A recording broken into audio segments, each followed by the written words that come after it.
Virus vaccine पर Germany और America में कशमकश।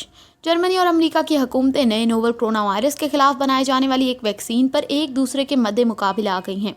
एक रिपोर्ट में जर्मन अखबार वेल्ट एम सॉन्टनाग के हवाले से बताया गया है कि जर्मनी की एक कंपनी क्योरवैक की जानिब से कोरोना वायरस के खिलाफ एक वैक्सीन की तैयारी पर काम हो रहा है। रिपोर्ट में ज़राए के हवाले से बताया गया है कि अमरीकी सदर डोनाल्ड ट्रंप ने इस वैक्सीन पर काम करने वाले जर्मन साइंसदानों को खतीरे मुआवजे की पेशकश की है, क्योंकि वो इनके काम के हकूक़ हासिल करना चाहते हैं। दूसरी जानिब कंपनी ने जर्मन अखबार की रिपोर्ट को मुस्तरद कर दिया है।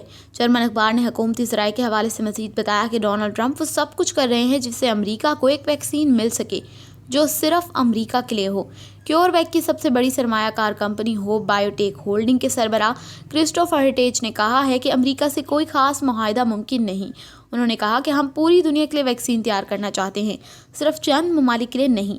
जर्मन वज़ीर सेहत जीन सफ़ान ने जर्मन टीवी को बताया कि इनकी वजारत गुज़श्ता 2 हफ्तों से कंपनी से बातचीत कर रही है और अमरीकी बालादस्ती का सवाल ही पैदा नहीं होता।